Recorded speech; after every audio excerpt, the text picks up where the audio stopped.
आपको अगर पर्पस को जानना है तो आपको ये पता होना चाहिए पर्पस होता क्या है। लोगों ने एक गलत कॉन्सेप्ट बना लिया है अपनी माइंड में कि पर्पस ऐसा होता है, पर्पस वैसा होता है। आपको लगता होगा पर्पस यानी मैं क्या करूँगा या क्या करना चाहता हूँ। आप अगर आपके इस पर्पस के डेफिनेशन को देखोगे ना, तो आपको पता चलेगा कि आप गोल के बारे में बात कर रहे हो, ना कि पर्पस के बारे में। बेसिकली पर्पस हर इंसान का एक ही होता है। डीप डाउन सच को अगर देखोगे तो हम सबका पर्पस पीस एंड सेटिस्फैक्शन है। हम सब अंदर से सेटिस्फाई होना चाहते हैं, सुकून महसूस करना चाहते हैं, खुश होना चाहते हैं। थोड़ा और डीप में जानने की कोशिश करें तो हम सब फ्री होना चाहते हैं। अब फ्रीडम एंड सेटिस्फेक्शन का डेफिनेशन सबका अलग अलग होता है ना। उनके स्टैंड पॉइंट या उनके सिचुएशन के हिसाब से जो है उनका डेफिनेशन बनता है सेटिस्फेक्शन का या फ्रीडम का, जो भी चीज़ है। तो अब हम जाने कैसे पर्पस को हम किस तरीके से पाए। अभी तो जान लिए पर्पस होता क्या है। पर्पस यानी deep down satisfaction and freedom, freedom from all suffering and satisfy from everything. हर एक चीज़ से सेटिस्फाई हो जाना और अपना ज़िंदगी को सुकून से जी पाना। एक आज़ादी, जो मैं करना चाहता हूँ वो मैं कर सकूँ, फिजिकली एंड इंटेलेक्चुअली, जो सही है सबके लिए। तो ये जो है हर एक इंसान का एक पर्पस है डीप डाउन। अब इसे हासिल करने के लिए लोगों का अलग अलग तरीका है। तो इस तरीके के चक्कर में जो है हम भटक जाते हैं। जो करना चाहता हूँ वो पालूंगा तो खुश हो जाऊंगा। किसी को लगता है मैं बिजनेस करना चाहता हूँ वो कर लूँगा तो खुश हो जाऊंगा। जो लगना है ना, ये लगना ही आपको फंसा देता है। बेसिकली हर एक इंसान का एक बेसिक नेचर होता है। आप उस बेसिक नेचर के अकॉर्डिंग ज़िंदगी में कुछ करोगे तो आप सेटिस्फाई, खुश रहोगे। आप सेटिस्फाई होने के लिए, खुश होने के लिए कुछ करके खुश होने की कोशिश करोगे तो ये नहीं हो पाएगा, ना कभी हो पाया है। इसी वजह से जो है 95% लोग फेल होते हैं, 5% लोग अपनी ज़िंदगी में कुछ ढंग का कर जाते हैं। क्योंकि वो 5% लोग ही जो है अपनी ज़िंदगी का डोर अपने हाथ में लेते हैं। डोर यानी ये कोई मुश्किल काम नहीं है, बहुत ही आसान है। सिर्फ अपने आप को ऑब्जर्व कर लेते हैं, जो बाकी 95% लोग नहीं करते। तो भाई यार, अभी जान लिए कि हमें जो ज़िंदगी का पर्पस है खुश होना, सेटिस्फाई होना डीप डाउन, वो होगा हम ज़िंदगी में जो भी करें वो खुशी से करें और हर एक मोमेंट को एक फैसिनेटिंग मोमेंट के साथ जिए, ना कि हम अपने ज़िंदगी की मूवमेंट को ढोके जिए। उससे हमारी ज़िंदगी का जो सेटिस्फेक्शन है, पीस है, वो नहीं बन पाता है। तो उसे बनाने के लिए हमारा जो गोल है हमारे बेसिक नेचर के अकॉर्डिंग होना चाहिए। क्योंकि हमारा गोल पूरी लाइफ कंज्यूम कर लेता है। ऑल टुगेदर देखना जाएंगे तो मोस्ट प्रोबेबली हमारा लाइफ जो है गोल के पीछे एक गोल बनाया जाता है, उस गोल के पीछे भागते भागते भागते निकल जाता है। फिर बाद में पता चलता है यार ये गोल तो कुछ नहीं है, मतलब क्या हो गया, ये पाने के बाद भी मतलब नहीं बना, या नहीं पा पाया तो मतलब नहीं बना। लाइफ एक वेस्ट लगता है, बर्डन बढ़ता है, एनजाइटी बढ़ता है। तो उससे आप और ट्रैप में फंस जाते हैं।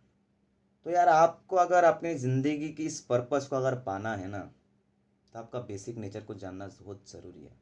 अब हर एक का बेसिक नेचर अलग अलग होता है।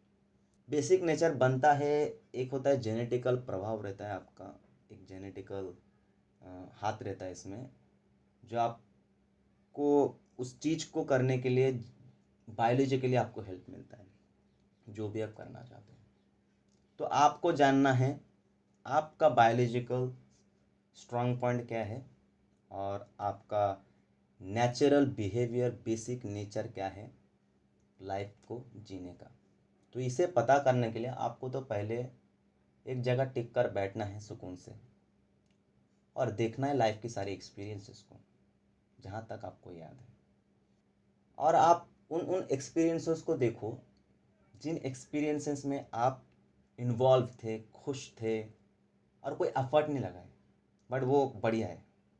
तो आपको अपनी ज़िंदगी में ना कुछ कुछ पॉइंट नज़र आएगा। किसी को एक्टिव चीज़ जैसे कि खेलना कूदना, तो जो बेसिक नेचर जिनका लेजीनेस है उनका भी कुछ प्लस पॉइंट होता है, कुछ और करने का, कुछ और में उनका इंटरेस्ट होता है, तो वो कर जाते हैं। Laziness in the sense body मतलब कुछ भी नहीं करने का, ऐसा लेजीनेस नहीं है। मीन्स उनका हाइपर एक्टिव चीज़ें नहीं करना है, उनका बायोलॉजिकली जेनेटिकली ऐसा है, उनका जीन्स ऐसा है। क्योंकि यही हमारी खूबसूरती है लाइफ का, सब अलग अलग है। We are all different, we all are unique, हम सब अलग है। तो इस अलगपन में ना इंसान थोड़ा सा उलझ गया, इंसान लोगों को फॉलो करने में उलझ गया, इस फॉलो करने के चक्कर में और कंफ्यूज हो गया। मेरा काम क्या है, आप मुझे फॉलो मत कीजिए, फॉलो कीजिए अपने माइंड को जानने के लिए। मैं कुछ मेरे माइंड को किस तरीके से जाना, क्योंकि हम सब एक ही है, मेरे माइंड को किस तरीके से जान रहा हूँ, उस प्रोसेस को अगर समझ पाए तो अपने माइंड में भी आप झांक पाओगे और देख पाओगे, समझ पाओगे। तो क्या है, आपको एक मोटा मोटा जो है एक विजन मिल जाता है, इस तरीके से देखते हैं। तो आपको ऑल टुगेदर सब कुछ खुद ही करना है, आपका व्यू पॉइंट भी खुद होगा, आपको सोचना भी खुद ही है, देखना भी खुद ही है, ऑब्जर्व भी खुद ही करना है। कोई और आपके लिए कर नहीं सकता, ये कड़वा सच है, आप जान लो और मान भी लो। तो अगर आप ऑब्जर्व करने के लिए तैयार हो गए पूरी तरीके से, तो आपका लाइफ बदल चुका है, समझिए आप बदल चुके हो। आप आपको रोक नहीं सकता कोई आपका बेसिक नीड्स को जानने में और आपको सक्सेस होने में, क्योंकि आप बेसिक नेचर को जान गए तो आप सक्सेस हो ही, मतलब सक्सेस होना ही है, क्योंकि आपका बेसिक नेचर किसी और के साथ नहीं मिल सकता। आप जो करना चाहते हो, जब डीप डाउन आप बेसिक नेचर के अकॉर्डिंग करते हो ना, तो उसमें मैजिक्स मैजिक्स होता है। मतलब कोई और उस तरीके से नहीं कर सकता जिस तरीके से आप कर पाओगे उस चीज़ को। आप में कुछ अलग बात होगी, उस बात को देखने वाले भी लोग आपके पास पहुंच ही जाएंगे। तो सक्सेस छोटी मोटी चीज़ है उसके लिए, तो आप उसमें फ़िक्र मत कीजिए कि सक्सेस एंड फेलियर क्या। आप सिर्फ सेटिस्फैक्शन में ध्यान दीजिए। आप हर मोमेंट के साथ सेटिस्फाई हो, तभी जाकर लाइफ में सेटिस्फाई हो पाओगे। तो हर मोमेंट आपको सेटिस्फाई होना है, तो हर मोमेंट सेटिस्फाई होने के लिए हमें वो चीज़ करना होगा जो हमें डीप डाउन हमारी रूह को, हमारी सोल को, हमारी आत्मा को अच्छी लगती हो, हमारी आदत, हमारे बायोलॉजिकल, हमारे बेसिक नेचर, हमारे जो ज़िंदगी को जीने का तरीका है उसके साथ मिल जाए, घुल जाए, तो खुश हो पाए। नहीं, अलग करने की कोशिश करोगे तो दुख बढ़ेगा, सेटिस्फेक्शन नहीं हो पाओगे, फ्रीडम नहीं हो पाओगे और कैद हो जाओगे। तो अगर आपको अपना गोल को अगर क्लियर करना हो इस तरीके से जिससे आपको ज़िंदगी में सेटिस्फेक्शन मिले, तो आपको बेसिक नेचर को जानना ही होगा। तो बेसिक नेचर को पता करने के लिए आपको पता चल चुका है कि आपको अपने आप में झांकना है, आपका स्ट्रेंथ आपको ही देखना है, कोई और नहीं देखने वाला है। सो अगर आपको पता चल चुका है कि ये कैसा करते हैं, तो आप अपनी ज़िंदगी का पर्पस अभी ढूंढ चुके हो और अपनी ज़िंदगी में आप पर्पस के साथ ही जी रहे हो। तो यही मेरा मोटिव था आज का, कि आपको आपका पर्पस याद दिलाया जाए, आप अपने पर्पस को जान जाओ और अपनी पर्पस के साथ ज़िंदगी को जियो। So all the best. आगे और भी ऑसम चीज़ें होती रहेंगी और भी वीडियोस आते रहेंगे। फ़िलहाल तो अभी स्टार्ट किया, देखते आगे आगे आपके साथ कहाँ तक जा पाते हैं। So bye, take care, all the best.